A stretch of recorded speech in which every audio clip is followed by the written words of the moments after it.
All right, so this is a little follow-up lesson on 3.3. This is the review of the work that I got submitted first, so you might check this out before you complete the assignment if you haven't already done it. And if you've already done it, please go ahead and revise and resubmit.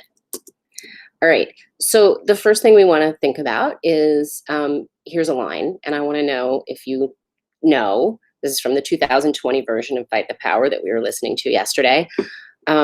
Who is the George that is referenced in this line? The police killed George having a convo. Do you know? Did it take you very long to think about this man who we spent the entire summer protesting his death and who sparked the resurgence of this movement that started many years ago with the murder of another man by police? But right, with these 1, 2, 3, 4, 5, 6 words, the police killed George having a convo, this author has evoked all of this meaning. He's evoked that 8-minute video that if you watched, I'm sorry, it was horrific and tragic and traumatizing. And if you saw footage like this over the summer of just the expression of public outrage and grief that occurred, it was historic. And therefore, this writer, is evoking all of this in these few words. And that's what allusion does. Allusion is a literary device which authors use as a means to refer to or make reference to a historical event, like George Floyd's murder, a famous individual, like George Floyd himself, or any other, like the next line is, they killed Dr. King, they killed Malcolm X, 2 other famous individuals, a landmark or well-known work of art or literature, anything that has a name. So one way to find allusions is to look for capital letters, to look for proper nouns, right? So some examples here. Don't act like a Scrooge. That's an example from literature. It's from the play A Christmas Carol. He is the stingiest man and doesn't give people anything, and then learns his lesson through the play. So don't act like a Scrooge means don't be stingy, don't be greedy. She was a good Samaritan when she helped the older lady. That's a biblical reference. And even if you're not Christian, there are many references to the Bible in English literature. And so it's a good thing to know. If you did study the Bible, yay, because you have all this access to allusions that you might not otherwise. But when you see something like Good Samaritan in capital letters like that, you know that that has meaning. And so what you do is you copy it into Google, and then you ask Google what it means. And then you build your schema and learn something, that might apply to other things. You learn how it's referenced in this context, but you also get the story for later. 3, he studies all the time and is a regular Einstein. So, we call people who are quite adept at anything academic Einstein, because he is a great historic figure of being a really big brain. He came up with a theory of relativity. And number 4, chocolate is my Achilles heel. That's from the Greek myth of Achilles, and how his little part of his heel in the back was the only thing that was vulnerable. And so, people use it as their weakness. This is allusion in its examples. And so yesterday I asked you to take an allusion and explain it in writing.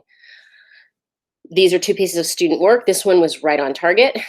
They chose this lyric. I really want to know why y'all so scared? Probably because the promised land, we almost there. This alludes to the Bible and how it talks about people getting to the promised land, which means Black people being free. The writer uses this allusion to show that white people are scared because the Black people are about to get the freedom and the promised land that they deserved and live without no limits to what they can do, and they will not be discriminated against because of the color of their skin. So, he explains what the line means, but he also connects it to the Bible and the idea of the promised land from the Bible. Could it be even more connected to the Bible? I'm sure, right? There's even more analysis there. This one was fine. This is good. If you're able to do something like this and tell me exactly what text or thing it alludes to, you're right on. This student, not quite. And so I wanted to show you exactly how it wasn't quite an allusion, but if they changed the language a little bit, it's still really good analysis. This is imagery, not an allusion, okay? So this one is, the lyric is, thought he had a gun and he was black. That's the combo. That's not an illusion. It's an interesting line, and it definitely is an image, right? Thought he had a gun and he was black.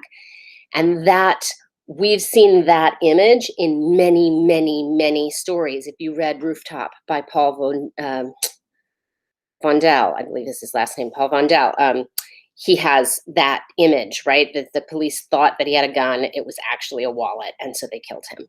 I think it's also in The Hate You Give. Angie Thomas, we read back in the spring, thought he had a gun and he was black. It was actually a hairbrush, right? So this is an image that we've seen repeated in many different texts. So it's kind of an illusion. I can see why you'd think it, but it's really more of an image because it's not talking directly about any of those particular characters, if that makes sense. So thought he had a gun and he was black. That's the combo. This alludes to, so all I do if I wanted to change this to make it imagery instead, which is another completely valid literary device, just not the one I was teaching in this lesson, but no doubt this still works in an essay. You just change that, right? Cross out this alludes to and change it. He uses this image to show a history of police brutality. Everything else makes sense. And then instead of illusion, it's an image. All right. So either way, you're good. Do a little revision. Also remember, if you're making mistakes, you're learning. And I actually don't want you here if you're not learning. So how to find allusions. Look for capital letters indicating proper names. That's just one way to find them. It's not the only way. Look up things that you think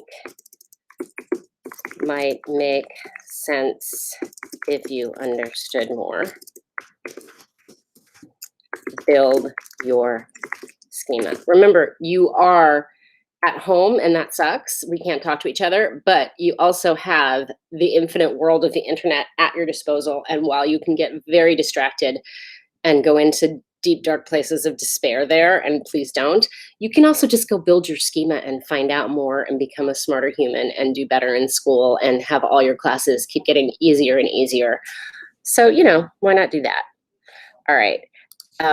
It's been great teaching you today. I hope that was helpful. Please text me, email me, and let me know. And if you actually watch this video, please tell me what the painting behind me is of.